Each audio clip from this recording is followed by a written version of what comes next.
Desa didefinisikan sebagai kesatuan masyarakat hukum yang memiliki batas wilayah yang berwenang untuk mengatur dan mengurus urusan pemerintah. Kepentingan masyarakat setempat berdasarkan prakarsa masyarakat, hak asal-usul, dan atau hak tradisional yang diakui dan dihormati dalam sistem pemerintahan negara kesatuan Republik Indonesia. A. Perbandingan lahan dengan penduduk. Desa Pelausan. Kebanyakan lahan di Desa Pelausan digunakan sebagai lahan pertanian dan kebun jeruk. B. Lapangan pekerjaan dominan di sektor pertanian. Dengan lahan sebagian besar digunakan sebagai pertanian, maka pencaharian sebagian besar sebagai petani. C. Hubungan kekerabatan masih erat.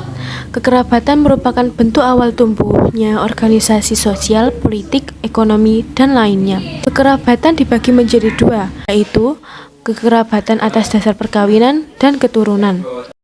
D. Tradisi yang berlaku masih dianut. Tradisi muncul akibat kebiasaan yang berlangsung dan menjadi norma atau perilaku dalam masyarakat. Seperti ruah desa yang ada di Desa Pelausan. Tradisi ini masih dianut sampai sekarang. Macam-macam desa. 1. Desa swadaya. Desa swadaya merupakan kondisi suatu desa yang masyarakatnya sebagian besar memenuhi kebutuhannya secara mandiri dan tidak bergantung pada pemerintah atau orang lain. 2. Desa swakarya. Desa swakarya merupakan desa yang sedang berkembang, seperti Desa Pelausan termasuk dalam desa swakarya. Karena desa ini sudah mulai berkembang seperti jalannya yang sudah mulai bagus dan juga sudah mempunyai struktur desa. Yang ketiga, Desa swasembada. Desa swasembada yaitu desa yang sudah mampu mengembangkan potensi yang dimiliki desa. Struktur dan pola ruang penggunaan lahan desa. A. Pola penggunaan lahan desa untuk permukiman desa. Adapun pola permukiman desa dibagi menjadi 3. Yang pertama, pola permukiman memusat. Pola permukiman memusat umumnya terdapat pada wilayah gunung atau pegunungan. 2. Pola permukiman linear.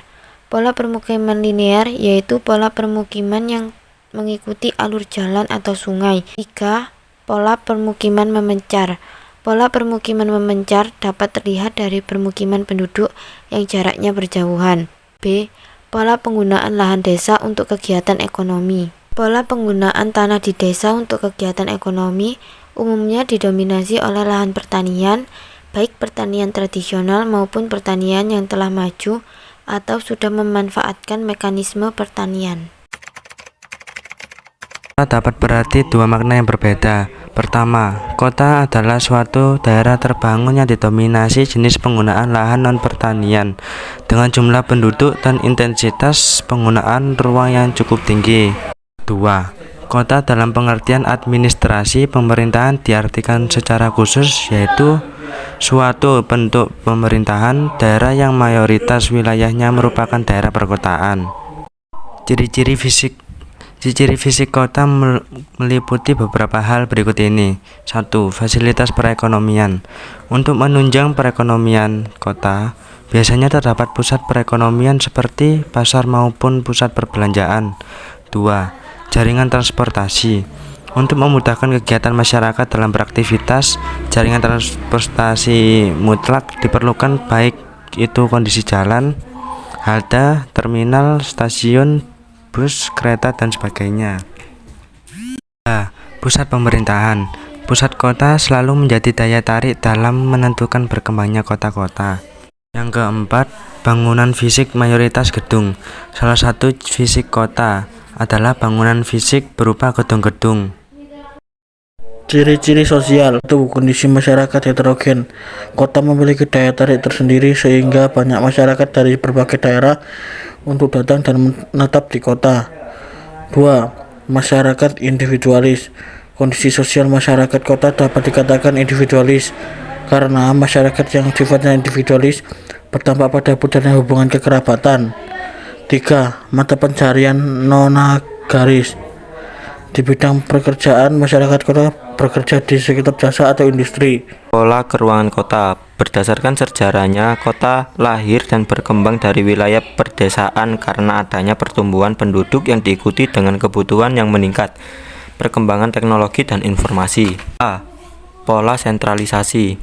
Pola sentralisasi merupakan pola persebaran kegiatan kota yang cenderung mengelompok pada satu wilayah utama.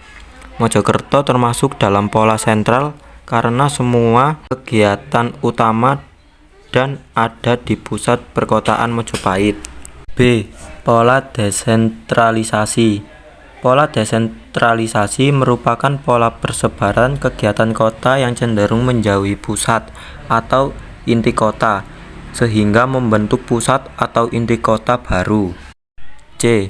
Pola nukleasi.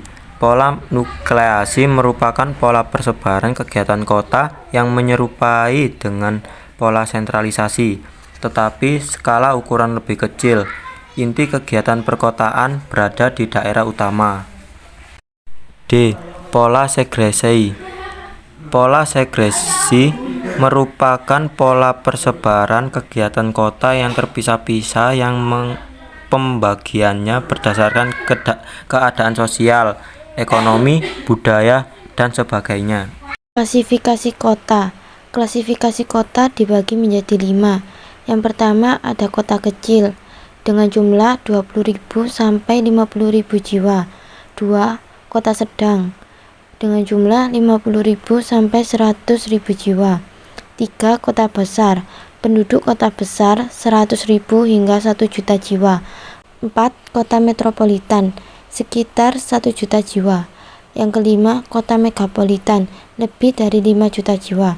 Mojokerto termasuk dalam kota besar karena jumlah penduduk Mojokerto yaitu 132.434 jiwa. Interaksi desa dan kota dibagi menjadi 3.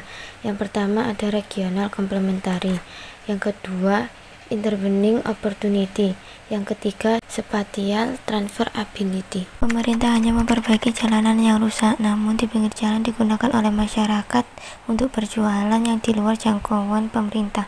Wisata Trawulan menarik wisatawan dari kota Mojokerto ataupun kota lain untuk melihat kearifan lokal budaya Majapahit di Trawulan yang masih lestari hingga kini. Sekian dari kelompok 1. Apabila ada salah kata mohon dimaafkan karena yang benar dan sempurna hanya Tuhan Yang Maha Esa. Wassalamualaikum warahmatullahi wabarakatuh.